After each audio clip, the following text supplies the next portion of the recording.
What's up, Juventus? Welcome back to the AJC, your channel dedicated to Juventus. It's nothing like starting a show with hashtag Omer out in the chat. Oh, Oh, nice. buddy.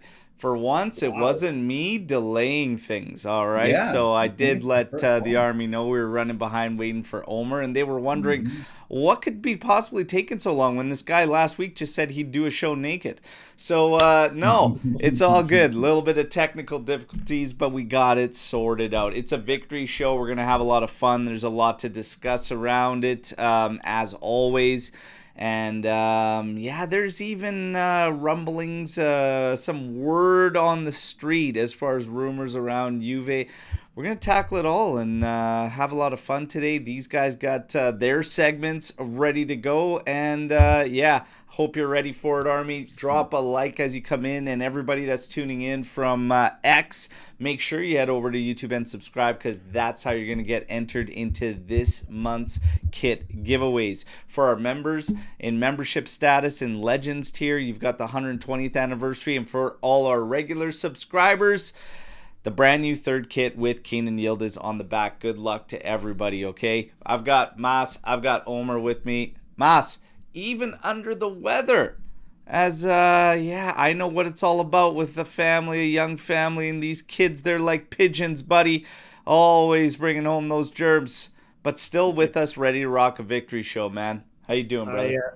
uh, I warned you guys, if I start hacking up a lung during the show, I'll pop myself on mute just to not have to subject you guys to that. But yeah, trucking through. I mean, don't look now, guys, but 5 out of 6, 5 of the last 6 games, we got a win in the bag. So things are starting to trend a little bit upwards here, which is good to see, right? Starting to turn the corner, maybe. Starting to turn the corner. You see a quote here at the bottom as the headline. We are ready to die for him, as a player has said post victory against Bologna there. Yeah, things trending up. We got to keep it rolling. We got another big one on deck in Roma, but we're going to talk about it all together here. Omer, how you doing, brother? Mm, Hey, Berto, hey, Mass. Sorry to keep everyone waiting, just computers and shit. Yeah, I'm great. Juve won away from home in a tough match, convincing performance in my opinion. So, what could be bad, man? All's good. There you go. There you go. And we are going to tackle it. We're going to get to everything in the aftermath. Got to say what's up to everybody that is in here in the chat already. Okay, with Forza Juve in here, Alex Juve FC, Gio, Tuna in here, Wing of Winter, Danny Oliveira, Chris. What is up, everybody? Great to see you in here. Coqui's in here as well. Cugino Eddie, as always. Chris in here, Juve Tom, Mitch D, great to see you all in here, and of course Azzurri, Juve. Let's rock, you guys. Okay, we're gonna get to the starting lineup first up in this one, exactly as expected. Now, when we got the projection, I thought that we might see one change from Spalletti. And sometimes I feel like he likes to do that just to keep everybody guessing, to get this feeling that, no, you're not going to pinpoint my lineup. But they did pinpoint the lineup. It was Di Gregorio in goal, Kalulu, Kelly, and Cope Miners as your back three. McKennie, Locatelli, and then you had Thuram with Cambiaso rounding out your middle of the park. And then up front, you had Chico Conceição returning to the starting 11 with Yildis, and then Jonathan David rounding it up. I had absolutely zero issues with that starting 11, given that we kind of felt like this was going to be one more game at least before we see the defenders that are healthy getting back into the squad list. And of course, we had one of them step onto the pitch yesterday, which we will get to, but I had no problems with the starting lineup. I know I'd like to get three midfielders in there. I know I'd like to kind of get a little bit more influx from Moretti, but I said I believe Chico or even Yildiz could rotate in doing that job from side to side, given wherever the ball would be and whatever side of the field we would be progressing on. So I had no issues with it. Guys, any issues with the starting 11? Mas, what'd you think of that? Yeah, I mean, right off the hop, I mean, seeing Cambiaso out there is obviously an issue, but at this point, he's basically the Coop Miners of last year. They're going to keep trucking him out there until until an injury happens or something, clearly. But another dud from him yesterday. So that was a bit of an issue for me. I was a little concerned about Kelly, leading the back line in the middle, but I mean, obviously with injuries and the roster the way it is right now, we didn't really have much of a choice, right? And he actually turned out to play a very, very good game. So a little concerned to start, but it kind of worked out in the end. Yeah, absolutely, absolutely. Kelly especially. Omer, what do you think? Any changes there you would have made, or probably the best right now? No, I think the way it turned out, I think he did exactly what he needed. And yeah, I would have gone with probably the same lineup, maybe like Mass said, Cabal for Cambiaso, but the way it turned out, yeah, I had zero issues to be honest. Yeah, yeah. There you go. That's pretty much it. And we're gonna get to this game. It's quite a bit, some decent talking points through the highlights. Let's start it off. 4 minutes in, free kick headed towards goal. Di Gregorio has to be sharp with it. He parries away, but then has to make another save on Orsolini at the back post there. So a big double save there early on in the game from Di Gregorio. 18th minute, Orsolini cutting across the field, right across the 18, and then having a rip and too close to Di Gregorio. He handles easily. A little bit of a, I wouldn't say it's so much a shaky start, but it was pretty drab at the start, and these were probably the best opportunities coming out of it, heading in that direction for Bologna.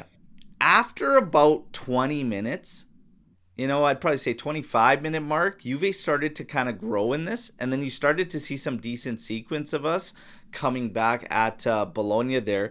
32nd minute, David, great 1-2 with Chico, okay? And I got to say, like, David started off pretty rough yesterday, like in the early minutes of this match, really, really bad. But he grew as the team grew, and this was a beautiful 1-2. He gets in behind Lukumi there, and then you get that little shove there. And he goes down. Juve players are lobbying. Guys, what were your thoughts? I've seen fans on both sides of this thing. I saw some people in uproar about it, that it's garbage, and by rule, you call it. And then others saying, well, it's soft. What were your thoughts? So, Mas, what'd you feel about that one, the shove from Lukumi? Lukumi, by the way, like a Yarimina 2.0, just a mutt yesterday in that game, and we'll get to that. Yeah, it would have been soft for me. I think there was a couple of instances in the box where players got shoved for a potential PK. I mean, yeah, I didn't. I honestly looked at it and wasn't upset about it. I thought that's fine. Keep playing, kind of thing. It wasn't anything major for me. Okay, and then Omer, what do you think? Yeah, that was a known foul for me. He felt the touch. It seems like he fell to the ground. It seems harsher, in real time. But then reviewing the footage in slow motion, it didn't seem like a foul. Which, by the way, happened. The exact same thing happened in the Milan game, where Milan scored the third before Sassuolo equalized, and it was called for a foul. For me, it was a non-foul, but the inconsistency in Serie A is appalling. Man. For me, softer, more aggressive, or it doesn't matter. It's rule. It's rule. I don't like the fact that there's an arm inspection there. The guy's got no play on it. Lukumi's got absolutely no play on it. And if you're watching David steps there, obviously stepping towards taking a rip there, and there's no other play for Lukumi to make. So soft, sure, but in terms of the effects on the play, pretty large effect on the play. And the arms extended, which is one of the main things they want to look at. And again, to Omer's point, I've seen it called. I've seen it called outside the area, but then inside the area, you take away whether it's soft or more aggressive. I don't like it. I need consistency. I think it's a PK. I'll be quite honest. I think it's a PK, soft or not. He's got absolutely no play on it. Absolutely no play on it. But that's why we got the AJC arbitro, coming in here, giving us a little bit of a breakdown on this. So on this play, you see David dribbling penalty area. See the Bologna defender put his arm out and lean into it. There's an extension. David's back as he cuts in front. In this play, we're trying to decide whether or not this contact is enough to call a foul.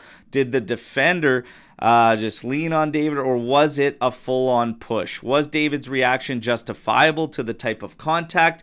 Personally, I think nobody wants to see a penalty called on what the laws can describe as negligible contact. Massa was in a good spot to make the decision, and VAR is never going to get involved on a play that doesn't rise to clear and obvious error.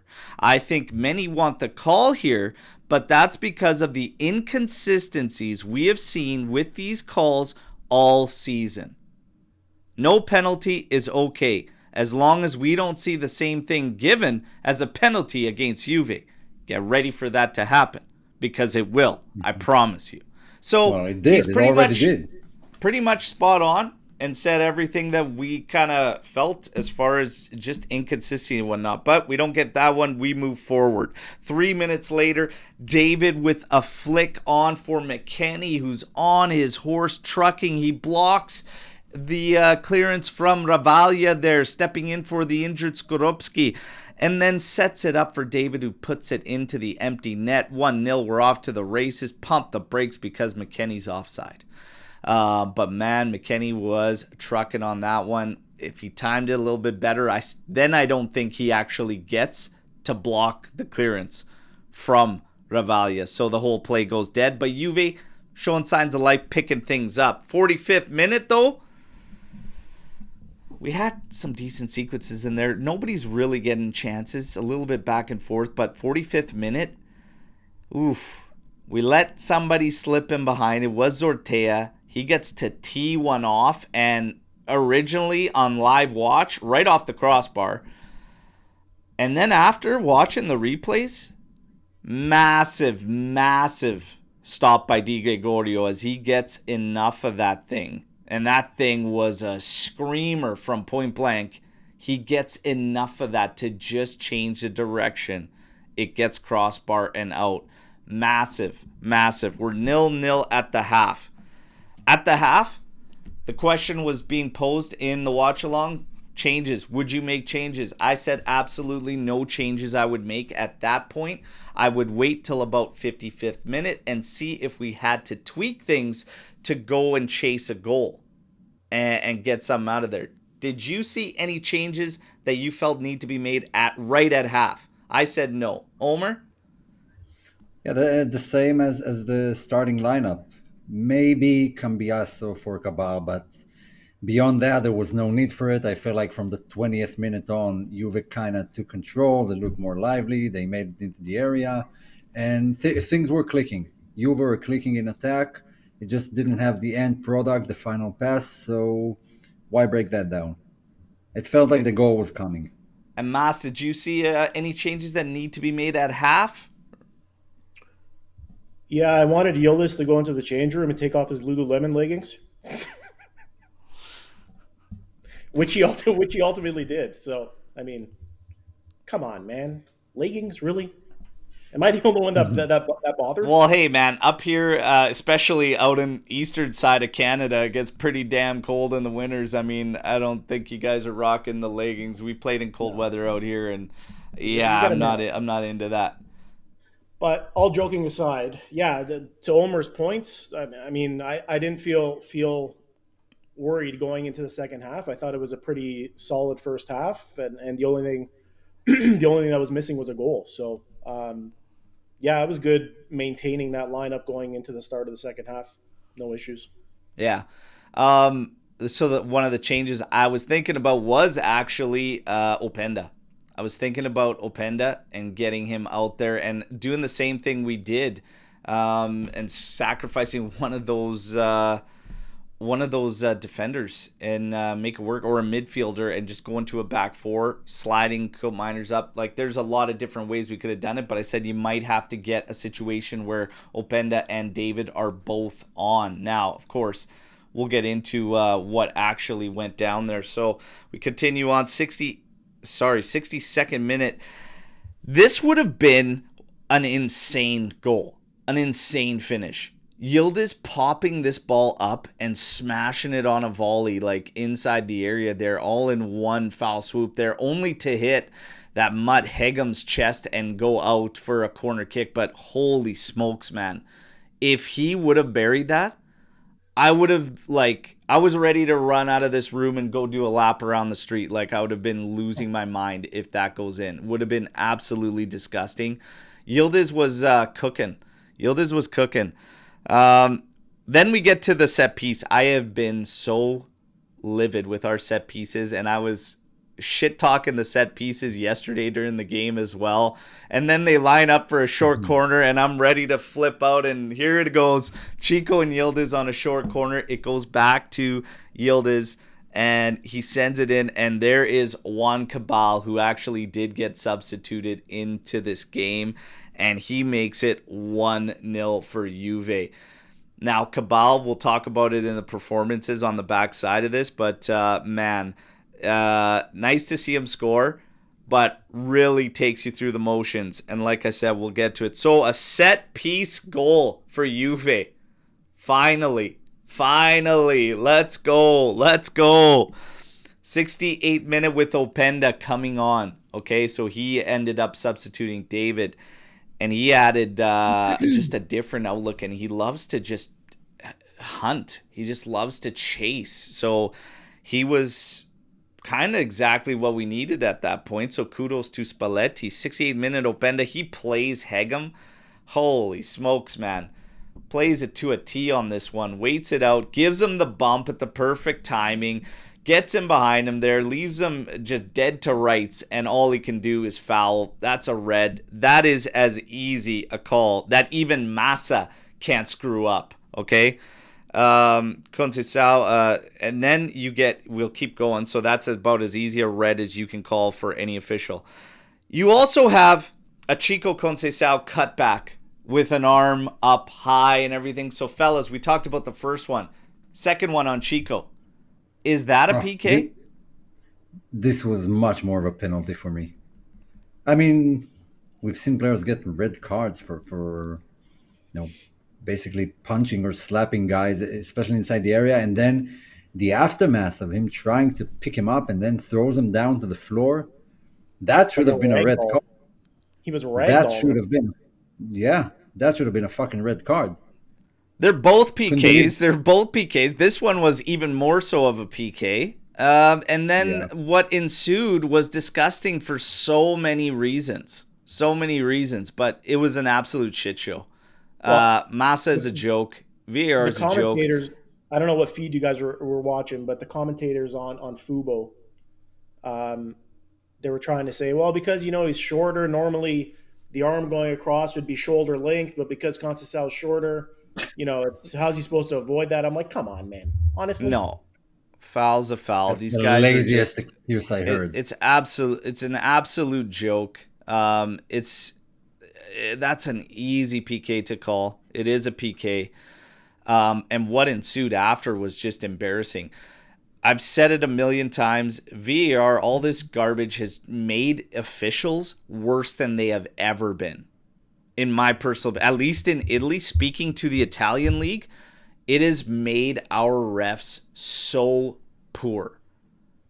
So poor. It's such a mess. Especially this weekend. There have been so many mistakes that were, first of all, wrong, decided games, and the solution is still the same. Obviously, it doesn't work. Keep demoting them to Serie B and Serie C. It doesn't work. There's an issue. They clearly don't understand the rules.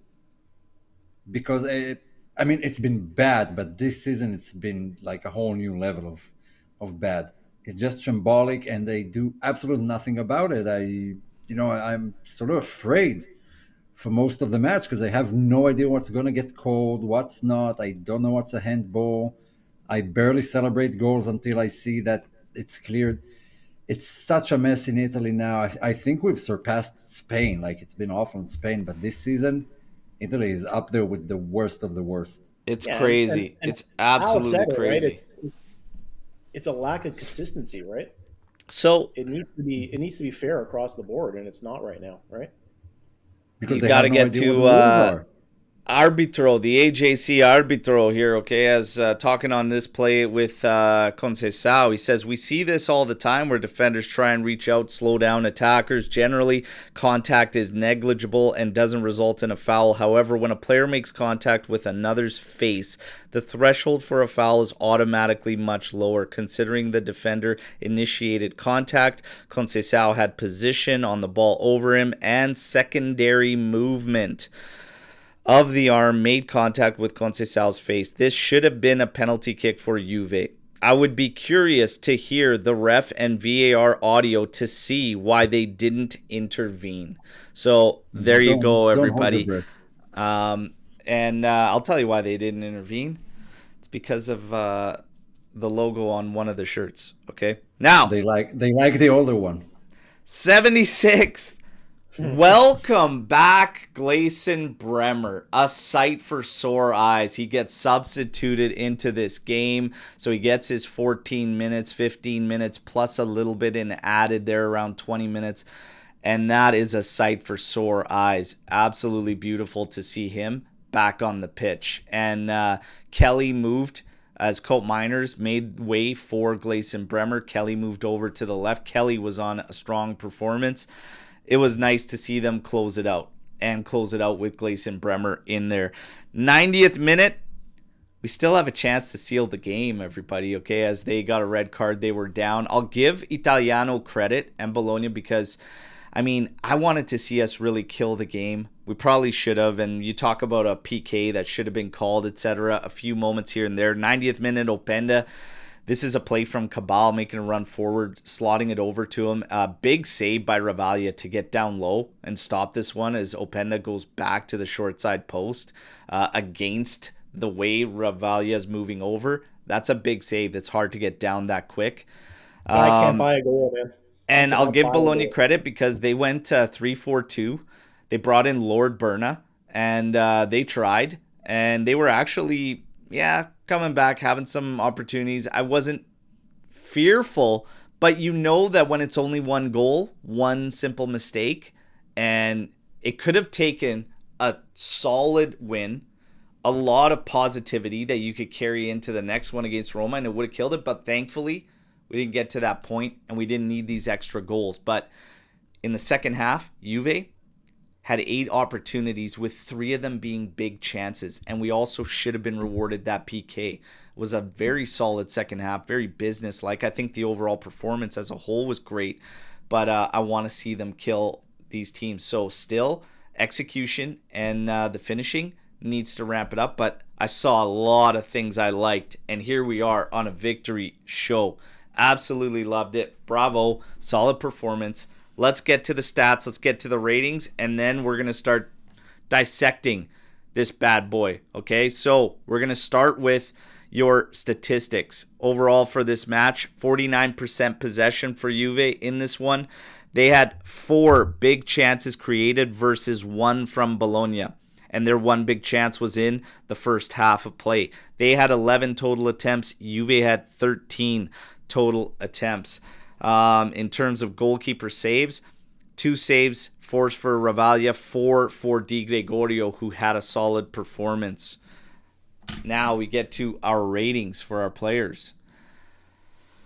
Di Gregorio 7.6, Kalulu 6.9, Kelly, who I saw being called after yesterday's performance, Lloyd Chiellini, 7.4. Colt Miners 6.7, McKennie 6.6, Locatelli 7.9, Thuram 7.4, Cambiaso 7.2, Chico 6.7, Yildis 6.8, and David with a 5.8 in the negative. When they start from 6, I'll tell you right now, I don't actually agree with that one, and I don't think we had anybody in the red. But your official man of the match was Juan Cabal, the goal scorer, the game winner. And now I want to get from you guys, who is your man of the match? Chat, who was your man of the match in this one? Let's start with Omer. Yeah, I think I'm gonna go with the chat here. I agree. Kelly, Lloyd Kelly, man, that guy. Bravo to him, man. It seems like he's growing with each game, more confident, more in control, more adapted to the league. He came in just a random day in January, got thrown into the lineup as a left back. Poor guy. Yeah, Kellini is wild. And somehow was blamed for Dean Huysen leaving. Had no idea what's that got to do with anything. But he's coming into his own and he's becoming a reliable figure at the back. And to be honest, if we move to a four-man back line, it's hands down Kalulu, Bremer, Kelly, and the left I'm not so sure about. Maybe Cabal, maybe Cambiaso. But our strongest defense right now has Kelly in it. That's just the way it is right now. So All bravo to right. him. He deserved it. Yeah, he was my man of the match in this one. If I had to put another player probably close to him, I'd put probably Di Gregorio. And I see there's people in the chat. Mitch is one of them, throwing out Spalletti and giving credit to Spalletti. And we will cover that one and whatnot in the aftermath here. But when it comes to Spalletti, pulled the right strings yesterday, and his substitutes impacted. Cabal finding the goal, Openda creating a red card scenario, which helped us get through the rest of the way. So credit where credit's due, and maybe a sign that for turning the corner, he's starting to have a good understanding of who he's got and what roles they can fill and provide, and what moments, what games, what situations are going to favor these guys. So good on him. Mas, who is your man of the match? Yeah, it would have been between those two guys, between Kelly and Digre. Just to be a little different, I'm going to give it to Digre. I mean, Berto, you said it. That one save he made, point blank range. If that goes in, it's a totally different game, right? Going into the second half. So I thought that was one of his better games of the season for us, and hopefully he can build on that. But yeah, I thought he was very strong yesterday. Kelly was obviously put in a shift, but Digre was very important for us yesterday, so I would give it to him. Yeah, yeah. Yeah. And I see And Skippy there. No mention shout of out the to Kenny. Openda miss on the one-on-one at the end. I'd rather not, because I really didn't want to think about that one again. That was ugly. That was ugly. You know, these guys, and this is why I say, like, we really got to focus on the group and get things right with the group, because some of these guys are still going to give you these moments. Now, if we're talking about player performances in this one, I'll just go with this on other thoughts, other takeaways I had in terms of player performances. Juan Cabal. So he gets the goal, steps into the game, gets a big goal, has the energy, he's looking lively, scores a goal, we're 1-0 up. And then in a sequence, I don't know how many minutes later, he stops a ball from going out the sideline, heads it back into play, and sparks a transition from Bologna that I'm thinking, what on earth gives you the presence of mind to even attempt to head this thing back? There is no Juve player close enough where you could get that header too. It's stuff like that. It's moments like that. Openda, all the hard work, all the energy, all the fight with those defenders, winning battles, and getting in a 1v1 like that and just not being able to kill. A solid pass across from Cabal. Like, these guys, remember Spalletti's comment just recently? I am equally calm as I am frustrated in training this team on a day-to-day basis. It's a roller coaster, man. Buckle up. Like, they just take you through the gears. And unfortunately, we have several players that will do that. But Cabal, right now, for you guys, if it came down to a keep or sell Juan Cabal, and your thoughts on a Mas.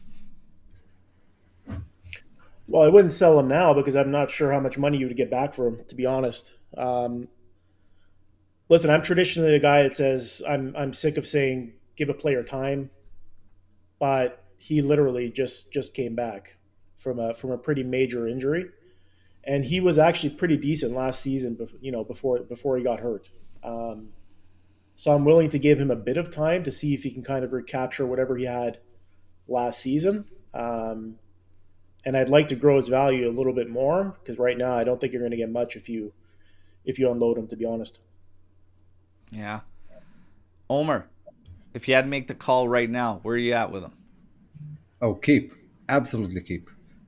I mean, Cambiaso is not a defender in any way, shape, or form. He's just bad at defending. And we don't have another left back. Cabal, I mean, I want to say less proficient in attack, but he has 2 goals in 133 minutes this season. Cambiaso has 1 goal, 1 assist in over 1,000 minutes. So he does make use of the time he had. Yeah, he's a hoot. I mean, he can do dumb shit, but he can also, add physicality, add speed, add aerial presence. He has those things in him that can help us. And how many goals did we concede at the back post last season, and even this season, because of Cambiaso wasn't there or whoever?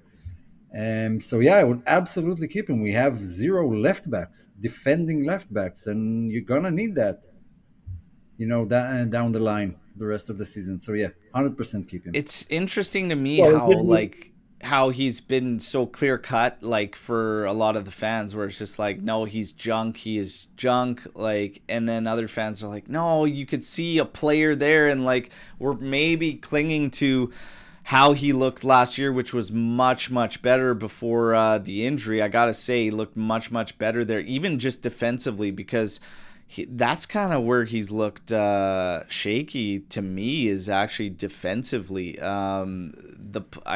What game was it just recently where he lost his man completely, didn't pick up a run? They ended up scoring on us. That was against Napoli. It was against Napoli. And right now, I'm not willing to just cut the cord or anything, and I would definitely keep him.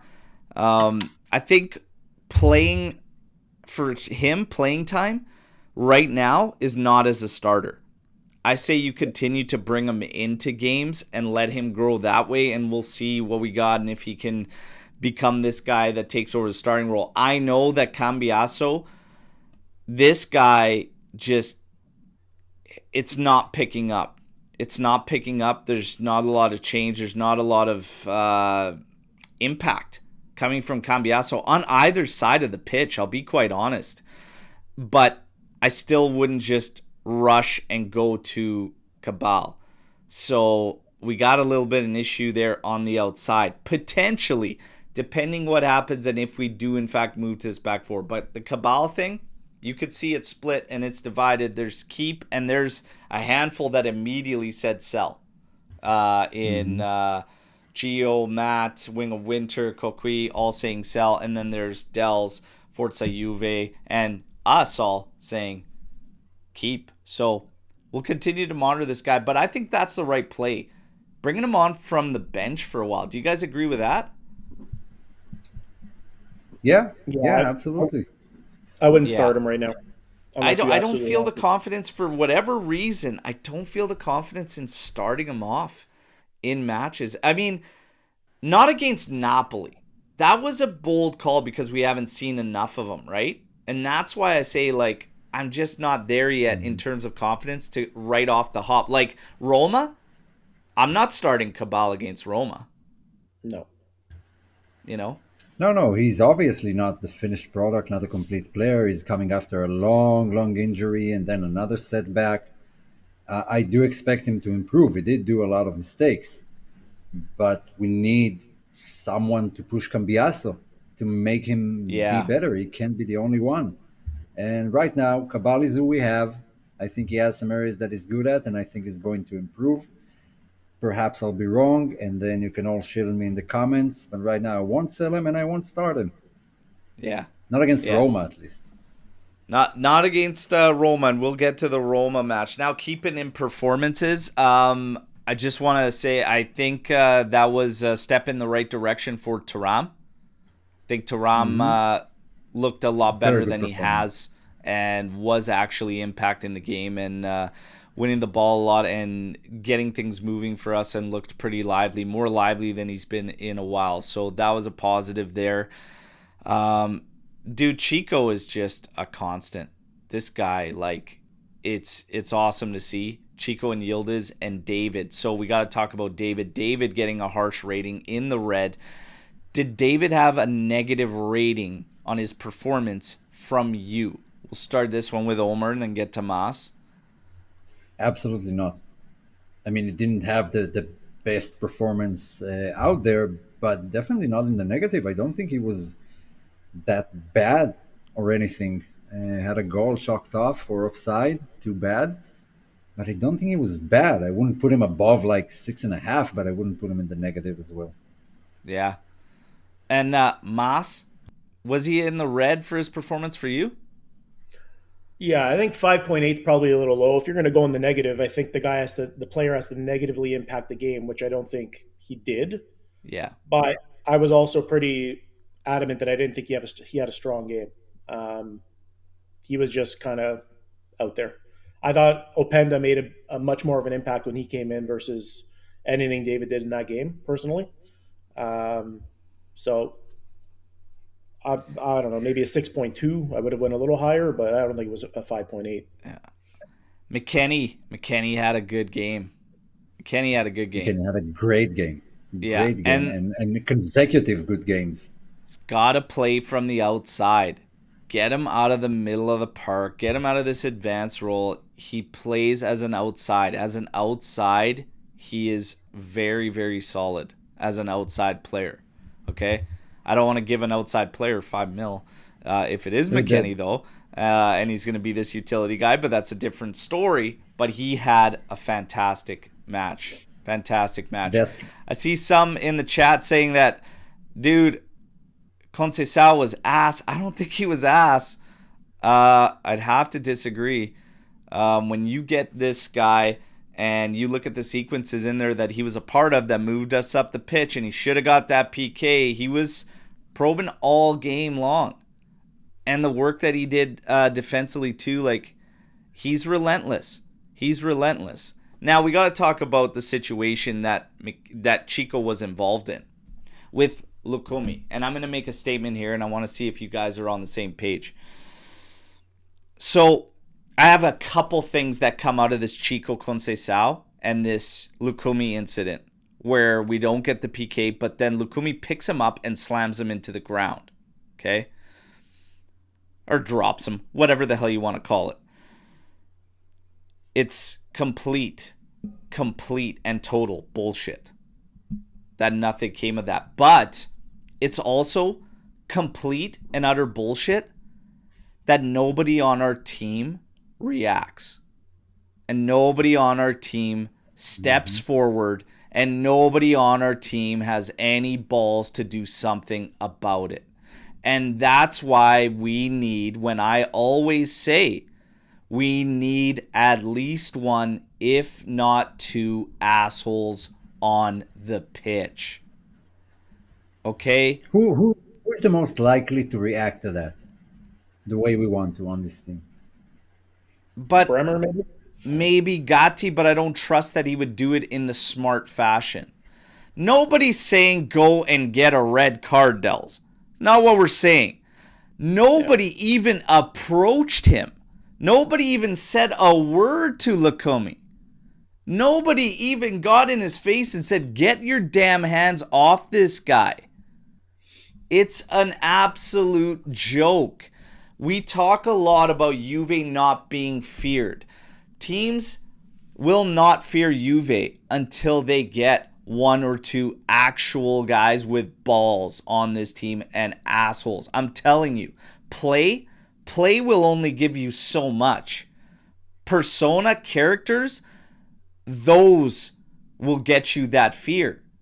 Because when Bonucci comes out and says words like, we won a lot of the games in the tunnel, it's not all because of just the play. It's because of the personalities. Like, you think these guys love to go against Chiellini? Chiellini's a great guy off the pitch. They all respect him. They all love him. But on the pitch, they fucking hated playing against the guy. He was a disaster. He was a nightmare. Mario Mandzukic, ain't nobody getting in that. If you got in that guy's face, it was look out.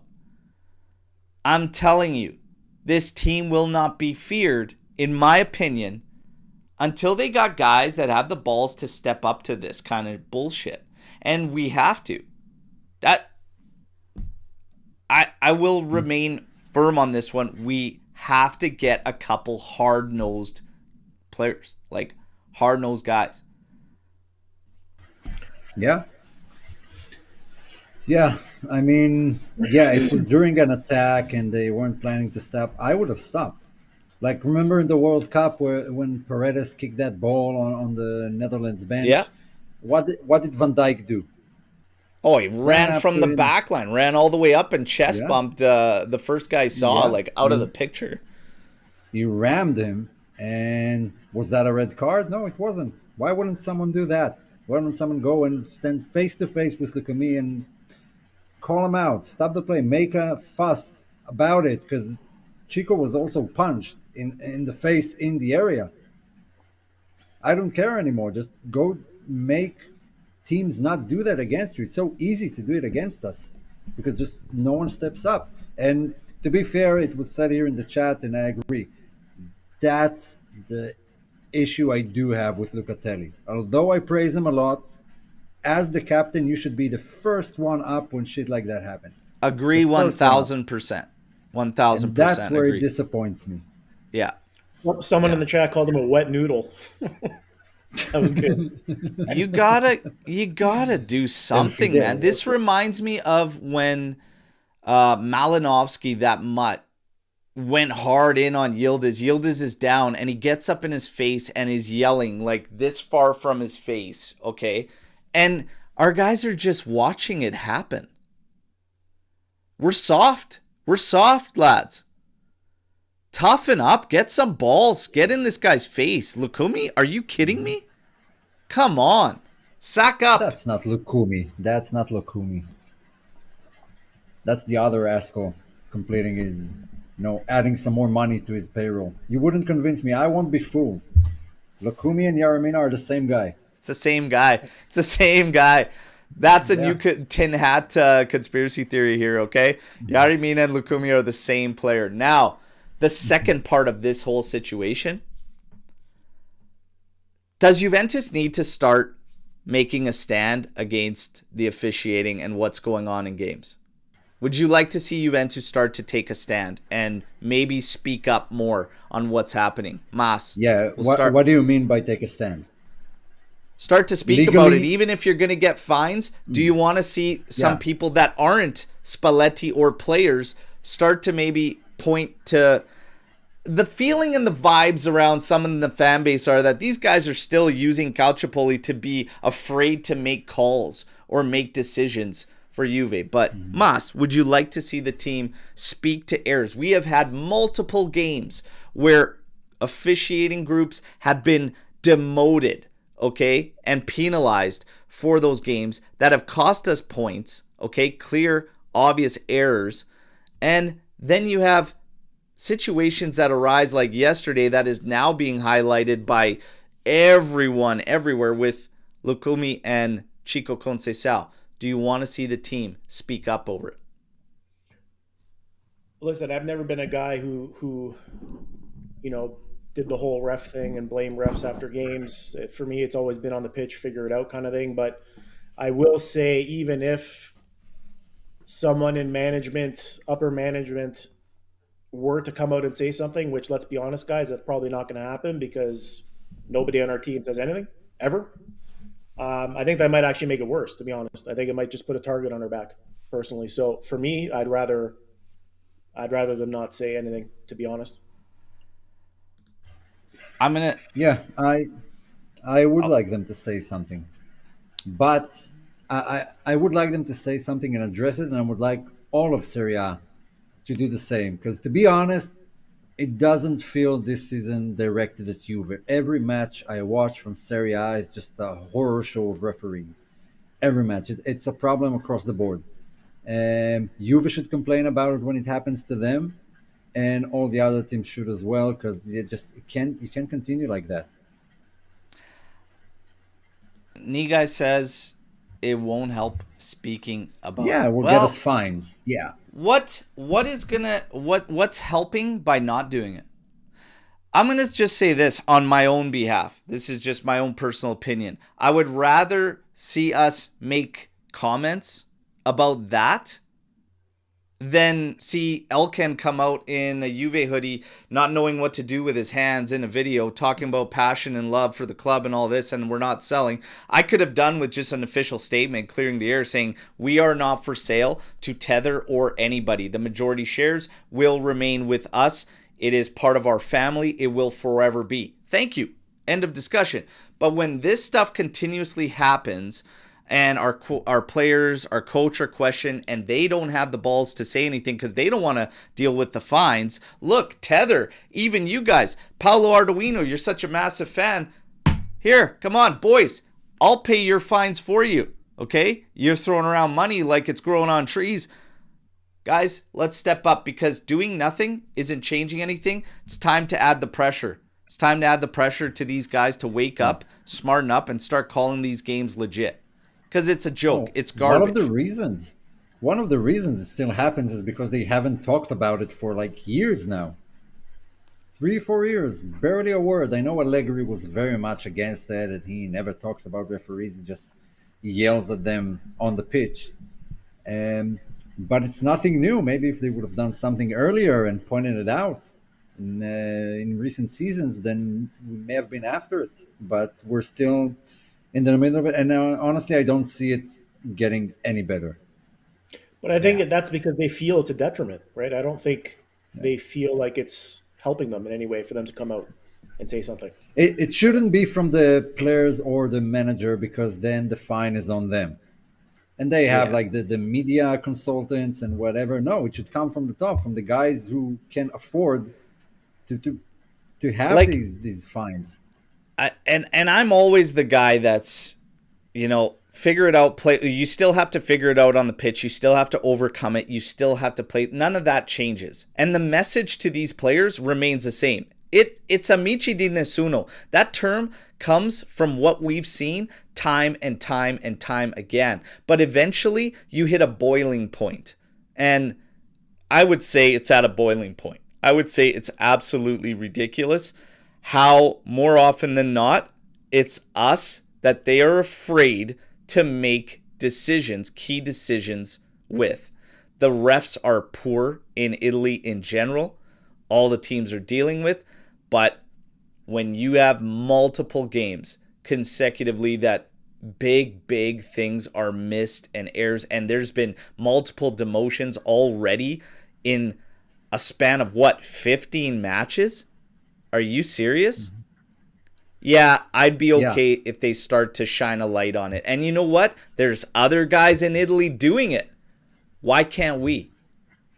Yeah, and I want to point out something else. Last season, the Scudetto, the Champions League qualifications, the Europa League qualifications, and the relegation battle all came down to the last match day, which means that those mistakes are costly for teams. It could literally keep us in or out of Europe.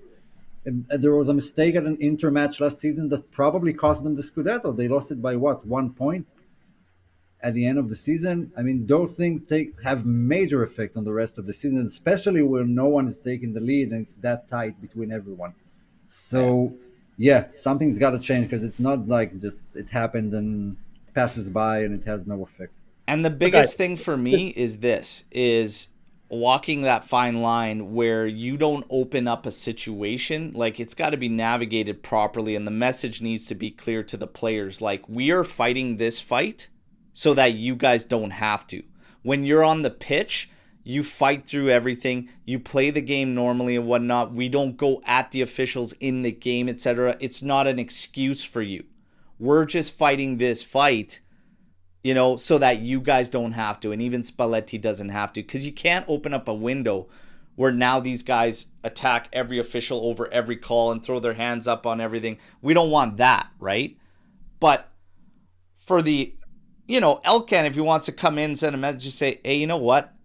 And you don't even have to make it about Juve. You could speak in general and just say, I think in general, Italy is way behind in terms of quality from the officials.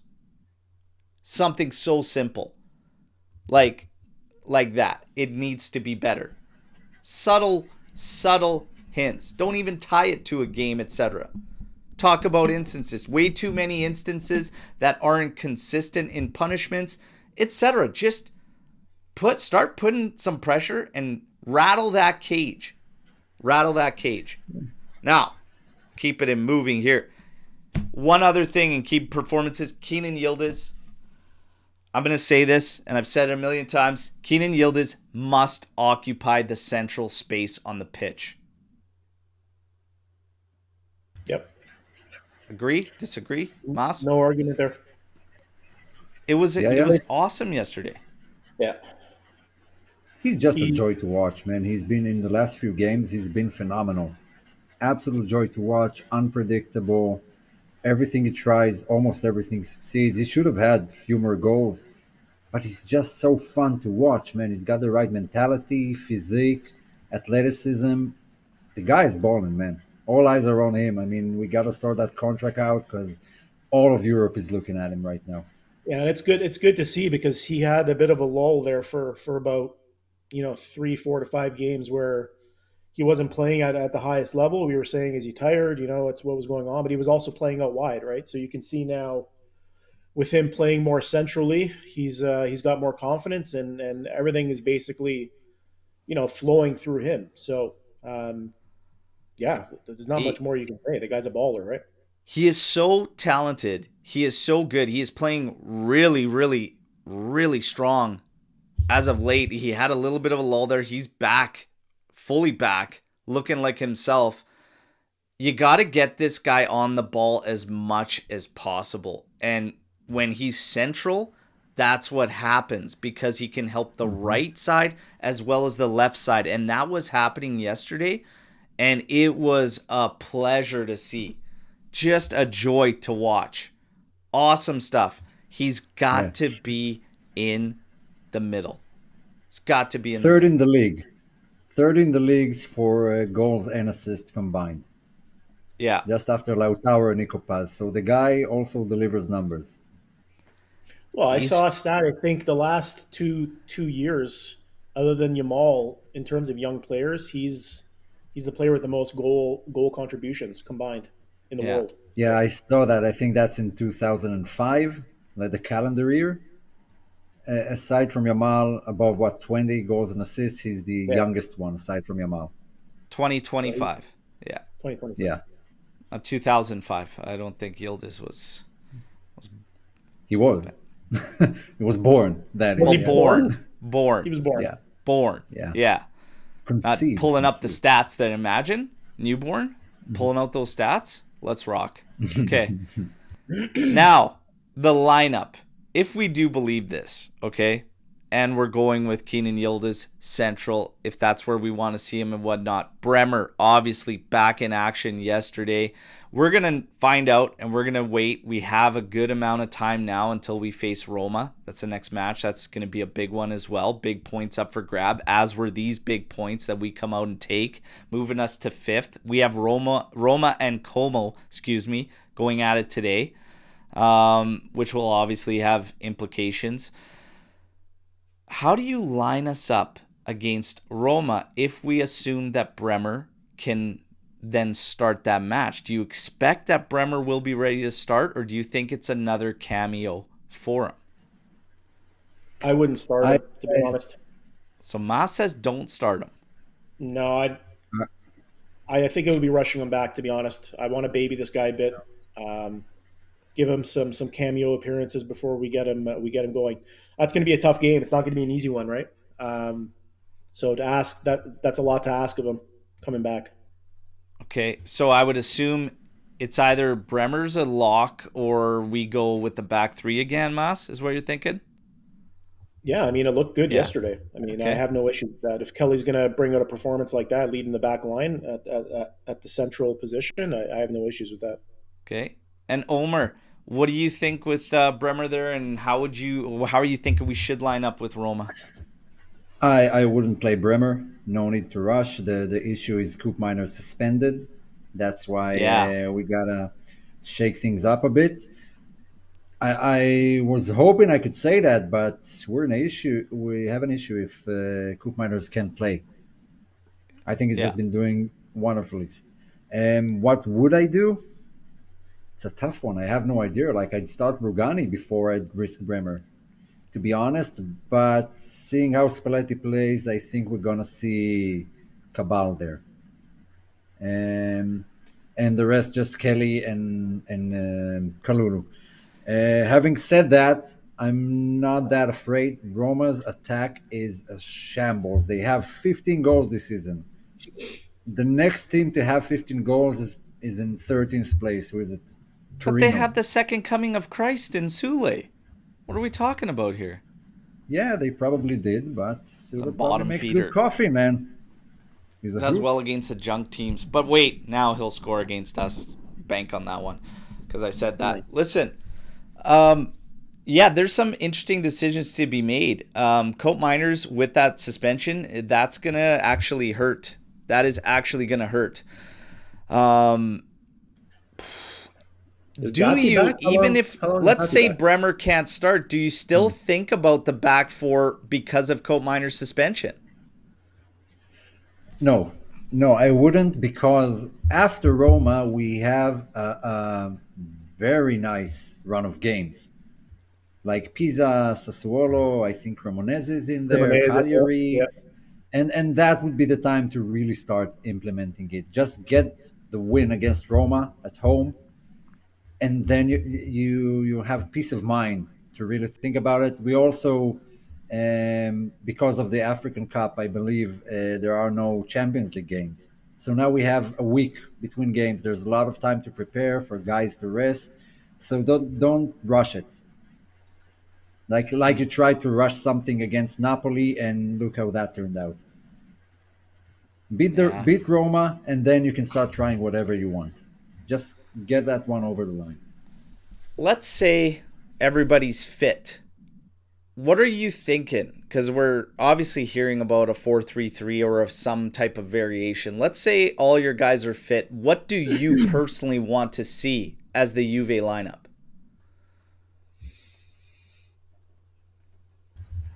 What do I want to see against Roma? No, not even against Roma. I'm just saying, in Oh, general. in general. All guys are fit. How do you want to see Juve line up? What do you believe is the best? Listen to this. 4-3-3. You know the front three. Take your pick between Openda and David. I don't really mind. Uh, at the back, Di Gregorio, Kalulu on the right, Bremer, Kelly, and fingers crossed Cambiasa, man. I really hope it turns out to be what we hope. In the middle, I'll play Coop Miners in the Locatelli role, and I'd play Locatelli and Turam as the box-to-box guys. Interesting. Interesting. But is that more like a 4-3-2-1, or are you having Yildis play out wide? No, sort of out wide, but in like a free role. Like I would stick Chico to the right flank, stay there, don't drift to the left, sometimes to the center. Yildiz, free roam, man. Do whatever you feel like doing. Man, I feel like I'm caught between two setups that I would maybe have to alternate. One of them is a Christmas tree, 4-3-2-1. And the other one's more of a 4-2-3-1, depending on who we're playing. But what I saw yesterday, I kind of liked how, and I don't know why it's taken them this long to kind of sort it out, but when the play's on the left, you just shift those two forwards that are behind the striker, Yildiz and Chico. So then Chico takes over more centrally when the ball's on the left side, and then Yildiz moves in centrally if the ball's off on the right side. And I actually loved it. And I think that a 4-3-2-1, it's definitely worth a shot with this team. And Cope Miners would definitely move into the midfield for me with Loca. And you can also still have that extra impact with Miretti, making that midfield three with Chico Conceição also moving around. It's very interesting. That allows you to also go 4-3-1-2, which I'd be open to. But I've also 4-2-3-1 with Yildis operating mainly as a 10 is a possibility with Openda on one side and Chico on the other. Zhigrova you can put in the mix. Man, if you can sort out the back four, it all starts with the back four. If you could sort out the back four and you get it figured out, I'll tell you, I'd like all three of those potential setups with these guys. And I think you have some great combinations that you'd have the tools to pretty much go at almost anything you could really see from another opposition. But if I had to call out the guys I want on the pitch, if Thuram plays the way he did yesterday, yeah, like a midfield three in a 4-3-2-1 of Cope Miners, Loka, and Thuram, I'd be down with. Chico Yildiz ahead of them with David up top. Also, I have no issue putting McKennie in for either Locatelli or Thuram. Like, I do want him in the lineup. I left him out. I forgot about him. I feel like McKennie, for me, is always going to be an outside player. And if you go into a back four, I'm thinking that right now I'd go Bremer, Kelly, the way he's been playing. At the left outside, I'm not ready to start Cabal. Cambiaso's pissing me off. Kalulu, I don't want to see in a back or center back. McKennie in the left back position. I put Kalulu at right back, and I'd probably put McKennie at left outside. Yep. Yeah, also needs some I don't know, let's call it athleticism, because the right side where it's McKennie, Kalulu, and Chico, all of them are very hard workers, but it's not the same on the left. I don't want Yildiz tracking back that much, and Cambiaso, as I said earlier, he's not a defender for me. Putting McKennie there might actually be a good move. And also, this is where it gets tricky, because the question was raised yesterday: who is benefiting the most out of Spalletti's current setup and system? We didn't even mention this guy, but he really has, and that's Kalulu. Because a right center back is the perfect role for him. When you narrow it down to just a CB and a back four, or if you head out to right back, there's issues that arise. So it's and then you look at Cope Miners. Can Cope Miners do it from the midfield again the second we move him back in, where he has struggled since he came? Midfield advanced player in the midfield, whatever the hell, it hasn't worked. These are some of the things that Spalletti's going to have to overcome. But my confidence in Spalletti is actually picking up, and I think he's got a good read on these guys. And I love when you hear things like this. This headline is from Juan Cabal. He says, Spalletti is showing trust in each and every single one of us. We are ready to die for him on the pitch. Music to the ears. Finally. Hopefully. Let's see it. Yeah, that's the issue. After implementing his system, we see some guys that waited for a long time to start actually performing. And now you're going to change that. It might be an issue. It might be even better, but it's tricky. I do think about it. Yeah. It's a tricky spot. It's a tricky spot to be in. He might go to it. Do you expect it to hit the ground running immediately? Maybe not. Hopefully, but maybe not. Is he going to stick to it? Can we afford to stick to it? If it doesn't go, it's a big call to make. Yeah. You could make the argument, would Roma even be the game to unleash it? Would you wait till after, when you have who's after Roma? Is it Pisa? I believe it's Pisa. I think, yeah. Pisa, Lecce, Sassuolo, and Cremonese are the next. So you might make the argument that even if now's not the time, and you wait till that Pisa match. Yeah. We'll see. Honestly, I would like him to alternate between the two. I don't want to be set on one, depending on the game and absentees and whatever, and it's a good option to have. Yeah.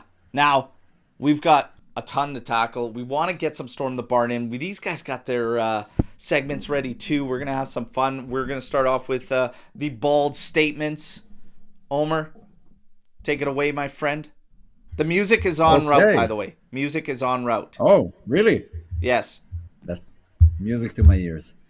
Okay, bold statement, edition number 5. Let's go. You ready? I'm sure for the first one, it will be a yes. I agree all across the board, but still, let's see if someone disagrees.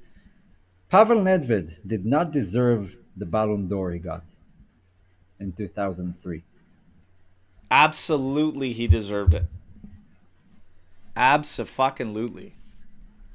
And I'll go as far to say anyone that says no gets one of these. Okay. Mm-hmm. Yeah. Yeah. He was the best. He was the best midfielder in the world at that point.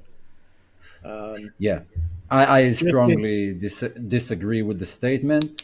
Okay, again, I'm getting the booze. I don't think all those stuff.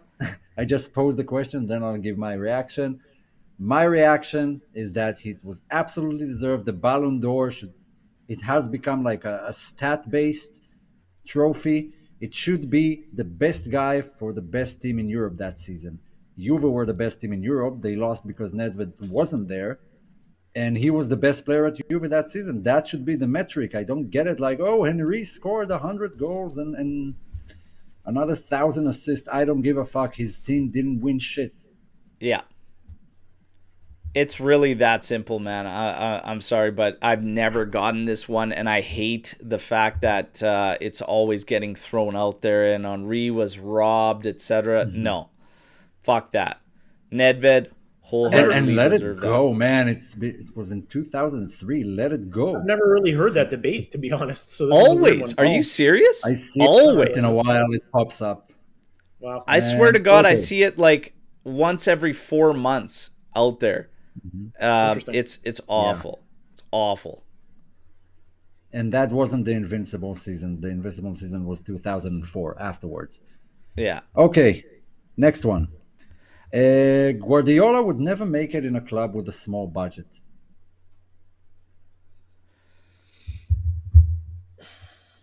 Agree. Mm-hmm. I will agree to that.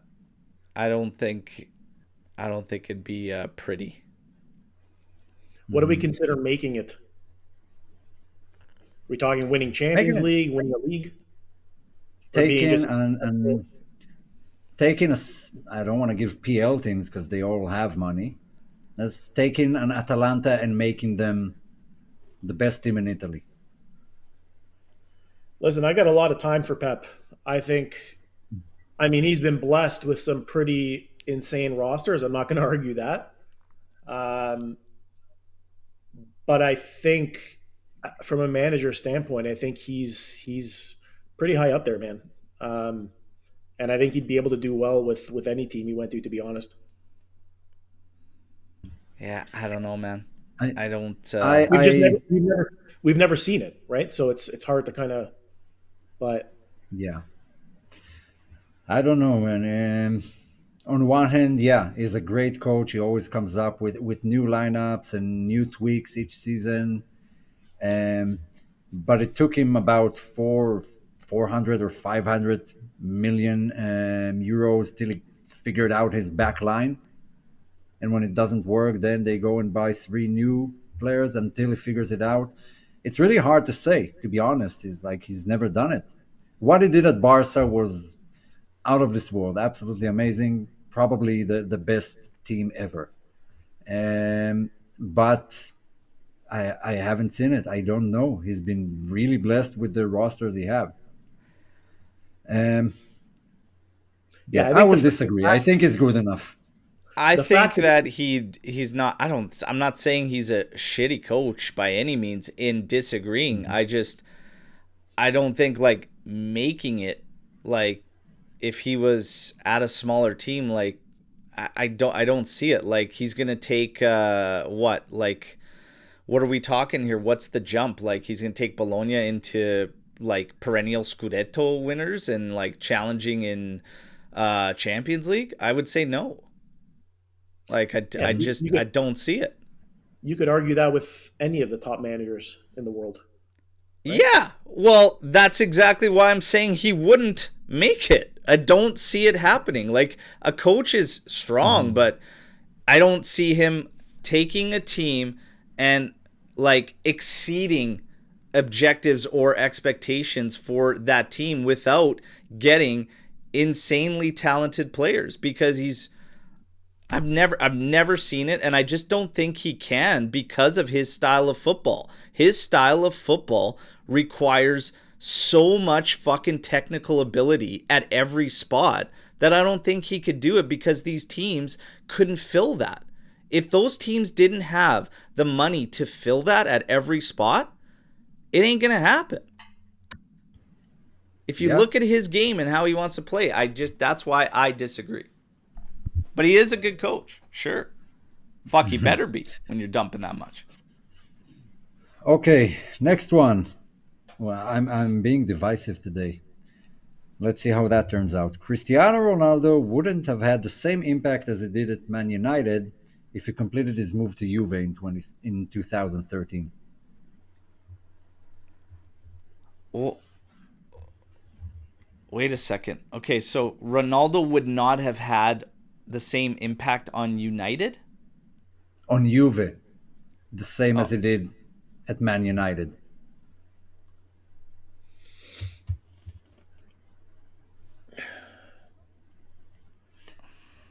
I'm going to say probably yes, mostly because his role was Nedved's role at the club, and Italy weren't that, open to youngsters anyway, even back then. So it would have taken him a while to get into the starting 11. So yeah, I would say it would have taken him longer to succeed if he would have gone to Juve. In 2013? No, 2003. Oh, 2000. Yeah, I was like, fuck, you said 2013 at first. I was so confused. I was like, 2013. Okay, 2003. He comes in. The impact would not have been as big as when he came now. No, I would agree that it wouldn't have been as big. He'd have a big impact, but not as big. I don't think he would hit. It's a tougher league to play in, right? It was tougher. Our team had like solid players too. Like he's getting in there, not all the time, probably like not as much as he maybe would have liked. Like I don't know, but he still have a huge impact. But would he have gotten 100 goals in that quickly? Probably not. Probably not. Yeah. Like. Okay. Well, Omar, you said it, right? Just playing time alone. We know how Italy works in terms of playing younger guys, right? I mean. Yeah, that was Nedved in his prime. I mean, yeah, it would have taken a lot to push him out of the starting 11. Okay, next one. Appointing Capello was a bigger mistake than appointing Sarri.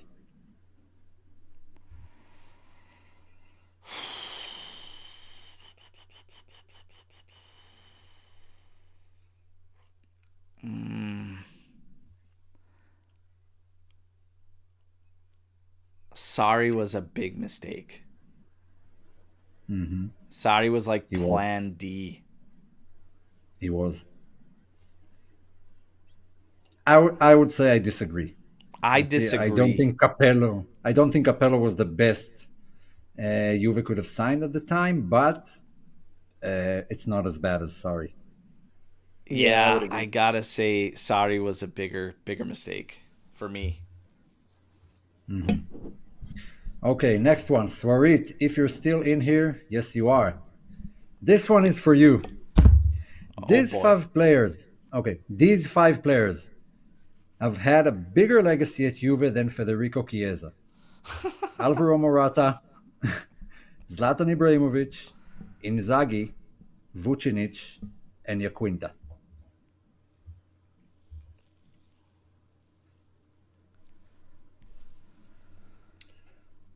Ugh. Oh man. I can't. Let's go through them one by one. Yeah, that's a good idea. Morata, bigger legacy than Chiesa? Morata had some bangers, man. I don't know. He scored some important goals. Oh, he was here for a long time as well. Yeah. 2 stints, 1 trophies. Let's say yes. Let's say yes there. Yeah, next one, Zlatan. Yes. I don't think so. Too short a period. I'm Okay. I'm having trouble with this one because I don't know how much of a legacy Chiesa built with us, to be honest. Yeah, I know. Like, there's not much there at the same token, but there's not much I'd there Well, with Zlatan I'd either. I'd put He was Zlatan over I'd put Zlatan over Chiesa. well, I didn't putting want to him take over guys. it is one thing, but time with the club and what they've done and everything, like I'd probably say Zlatan. I'm not really there with. Yeah, well, I also didn't want to pick guys that were in the that won the 9 Scudettis because that's pretty Yeah, unfair to Chiesa. So I took them from yeah. different times. Next one, Inzaghi. Inzaghi higher than Chiesa for sure. For Yeah, sure. Yeah. Yeah, absolutely. for sure. He wasn't here for a long time, and he's like He top scored a ranked in shit some of the ton. matchups. Yeah, he Yeah. scored a lot. Okay, Vucinic, Mirko Vucinic, the underpins master. Man. Yes. uh, Sure. I'll give it to Vucinic. I'd give it to Vucinic as well. I'll give it to Vucinic. Yeah. I might I'm telling lean you, I'm Chiesa talking to this like it's Iaquinta and Zlatan for me where I'm kind of like not really feeling it with those two. But Yeah, that still Quinta is makes the 3 last out of one. 5, which means I would probably agree with the statement. So I'll just say agree. Okay. Mas? Yeah, I think Chiesa and Vucinic for me are pretty much on the same level, but I got to agree with Skanga because of that. Because of the underwear celebration, I'll give it to Vucinic in terms of Just legacy. because of I the like that. Mutande. Because of the Mutandi. That's it. The Mutandi Selly gives it all. There Yeah. you go. Yeah, I'd agree with you. Quinta and Zlatan, no. The rest, yeah. Yeah. Above, So yeah. ultimately, we agree. Swarit, really Yeah. sorry about this one, buddy. But you know what? We should have probably said earmuffs there, but it is what it is. There you go. I mean, it's there you bold go. statement. Man, I gotta go, push some buttons. These ones were, you came out guns blazing with the first few Yeah. there. So, yeah. It's a like lot it. easier to be negative than positive. I man, like when I'm it. doing I this. like it. Now, we got rank of the masses with Mas, but we're going to tackle some of these Storm the Barns real quick, and let's try and machine gun some of these. We tackled, if I don't pull yours up, it's because we've kind of already tackled some of that, okay? Forza Juve's coming in. Thiago Silva's looking for a return to Europe this January on a free transfer. I think it's a no-brainer. He is still a great center back and showed that in Club World Cup he'll bring leadership and experience. Guys, Thiago Silva, January. Thoughts? Real quick as we try and machine gun it. Do it. I wouldn't mind it. I wouldn't mind it. Any experience at this point is good experience. Do it. If the devil's always in the details, if the details line up, it's hard to say no to experience. But this guy is what? How old is Silva right now? 60, 68. Is he older Something than like that. Ramos? No, he might be. I think he's 40, 39 or 40. He's 40? Ramos is 39 years old, right? I think Thiago Silva is even older than him. Yeah, he's 41. I think he's turning... Yeah, so he's 41. Wow. So, Ooh. Thiago No, I'm Silva's changing 41. my answer. No. People I were didn't mocking realize he at was that Ramos old. at 39, and Thiago Silva's 41. So, yeah, like, I mean... Yeah. Can he go? Can No, he go? no. Can he still go? Like, where's his stats at? I No, couldn't that- tell you. I know would where do it. Ramos is Prime- at, and I'd probably His go that prime- route first. If you sign a 41-year-old to help your team, you're not aiming high, man. I'm sorry. I like the Yeah. guy. I like him, but I'm changing my answer. I wouldn't sign him. But it's Not at 41. it's a stopgap, and it's just to get a little experience down to Yeah. crunch time. Like, I don't think is a be all end. We're not saying 3-year contract here. Like, whoa, pump the brakes. No, That's no, why I say 6 months. devil's in the details. Your 3 most That's a really hated tough one. Italian teams in Serie A. Mine, Inter, Roma, Atalanta. Okay, 3 most hated. Mas. Well, Inter's easy. Lazio is another one just because I friggin' hate Guendouzi. And he seems to be the poster boy of that team. That's relatable, Uh, man. Guendouzi, man. Third, um,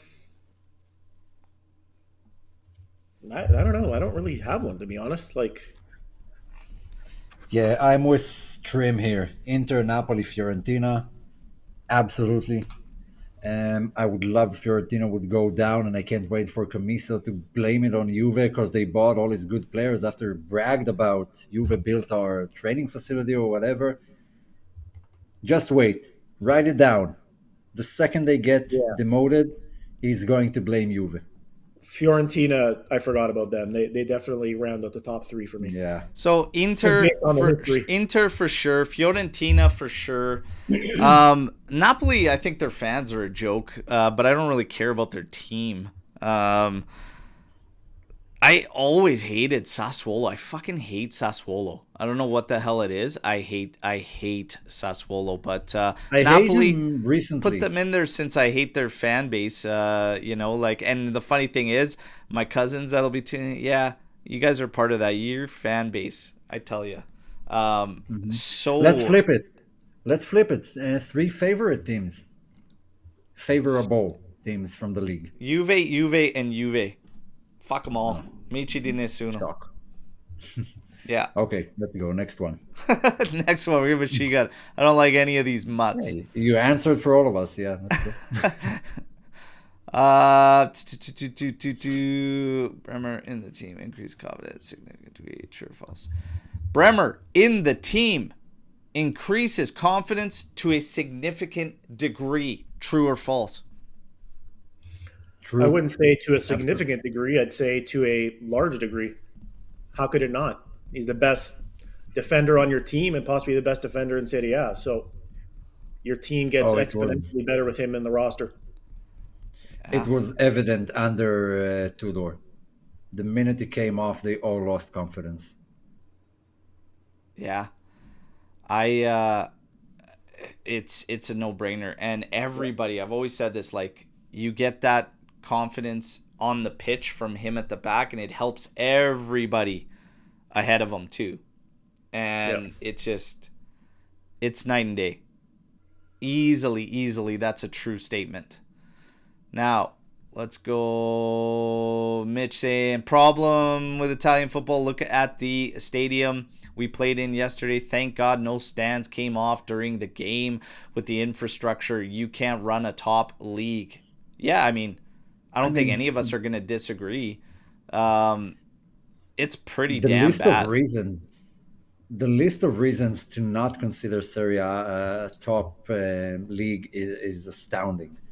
I mean, we just discussed the referees, and that's like the basics. If you want to go into stadium, youth Yeah. development, and whatever, then I mean, we can talk about it for hours. But yeah, that's just another one of the problems Serie A has in Yeah. becoming like a real serious league again.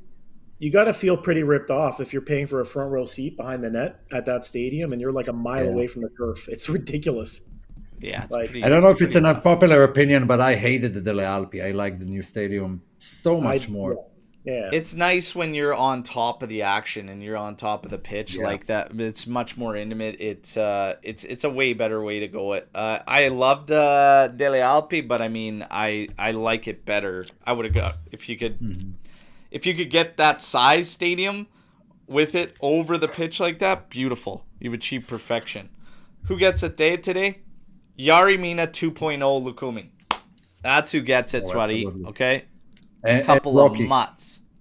Now, And Rocky, the referee designator. man, I think we are pretty good. There's going to be a couple we might tackle on the backside. We've got rank the masses. Mass, your segment is up with your personal top 5, and then we'll dissect. Fire away, brother. What do you got for us Cue the today? music. Cue the music. How about a DJ air horn? There we go. I'm not going to be happy until I get theme music. I'm just letting you know. There you go. It's coming. I'm gonna do this in protest. But anyway, All right. I was supposed to be on last week after the Champions League win.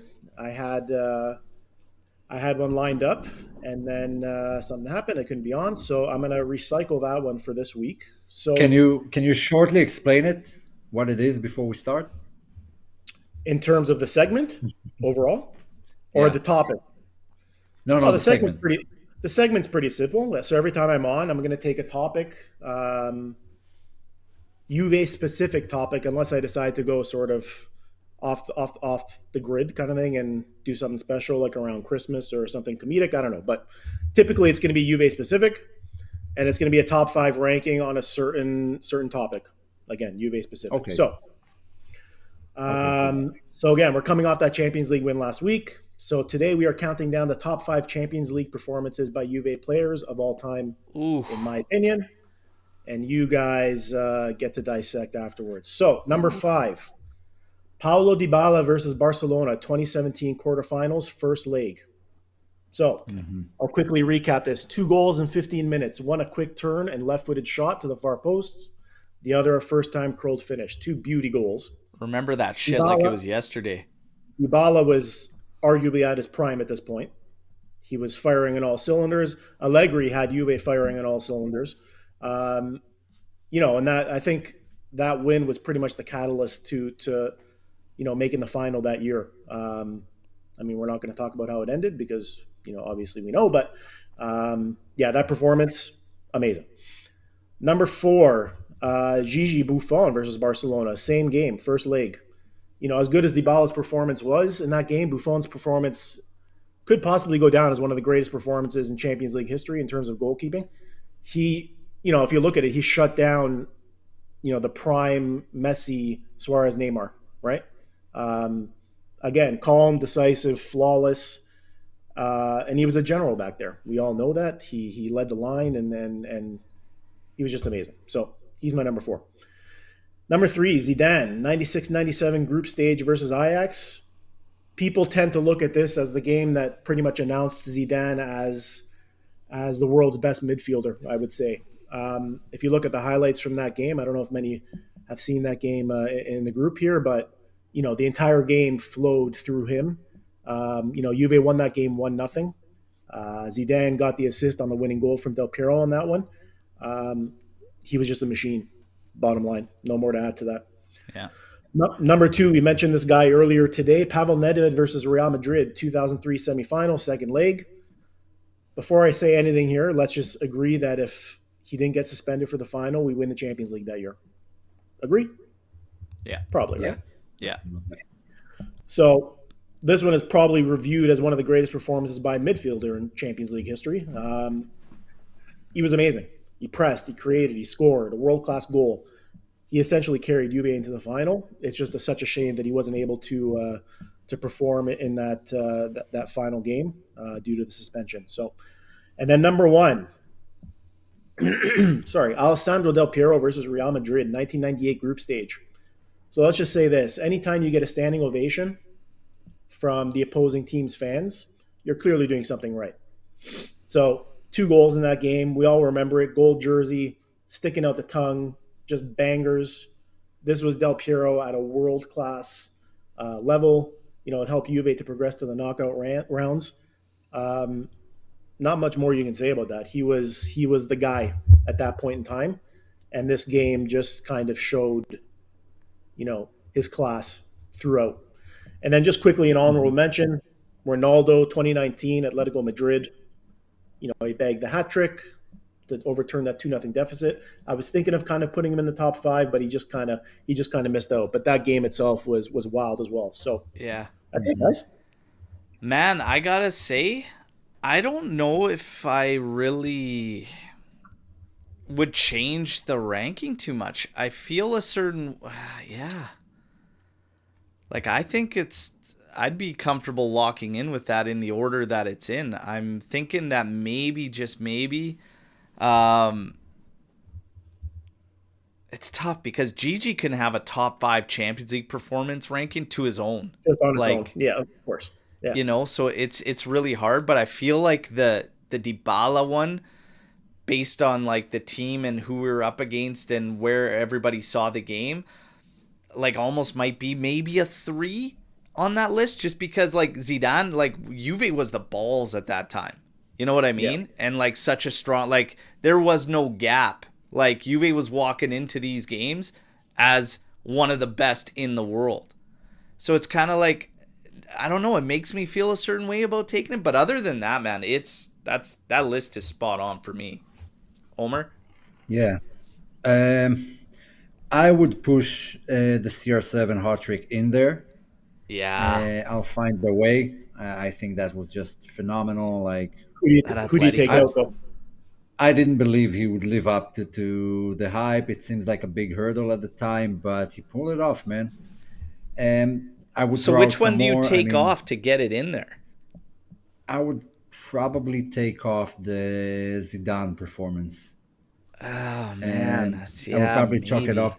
There are some really good ones. Someone mentioned here Tevez versus Dortmund. I think Yeah. Vidal versus Chelsea in 2013 when he Yeah. was limping and still managed to score and Juve equalized. Later beat him, That's but that a was a beast game for a midfielder. Vidal was just out of this world in that match. Del Piero 2008 with a standing ovation, 2 goals. Chiellini And Tottenham was massive. Like yeah, his game was Yeah. ridiculous in that one. Uh, yeah, that's a tough list. That's a tough list, I was but I was just yeah, gonna say it wasn't an easy list to dude, come up with. that's I'll tell a you that one. tough yeah. top five. Kudos to you to taking that on. I love it. Yeah. I love it. Look forward to the next top five. I saw a highlight here from the knee guy here. Top 5 Christmas desserts. So Skanga's already thinking about all the eats here. We're at December 15th. He's probably already dipping into the butter tarts. By the way, butter tarts are definitely on the list, okay? Listen, I'm a fruitcake guy. I don't know if that's aging me. A I've little always bit, but I thought like you were a fruitcake. fruitcake. Yeah, I'm that's a great definitely fruitcake. sentence. Can you clip that and post it later? We're on gonna the clip channel? that one. Ah. Did yourself there? No, it's good. Even leave It's good. out the guy. Just I'm a fruitcake, and that's it. Leave it Where's like that. Justin? We need Justin in here. Did he hear that? Oh man, and Justin, You will. right on You cue, will. is in today's chat, so you know that There he is. one's gonna make Can the rounds. someone write down the time so I won't have There to look he is, for it? right there, Justin. He lives for these moments. Oh man, it's good I stuff. enjoy the food fruitcake. Let me.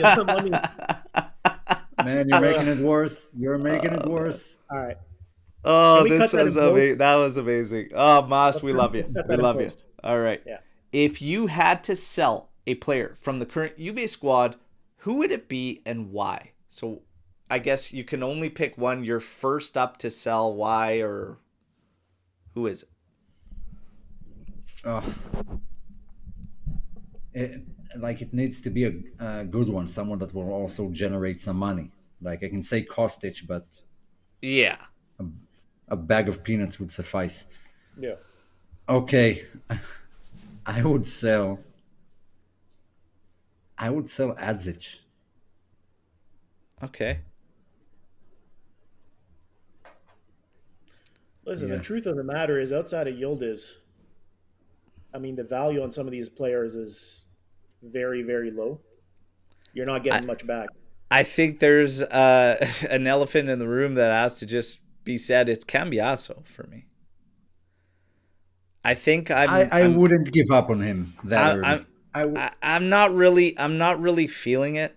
I'm really not. Like, I think if you're looking per capita, and even if you go back to when he wasn't seen as this issue, I'll make the statement that the great performances were still few and far between then. It's just he was fresh to us, and you'll give him the benefit of the doubt, and you'll give him that time.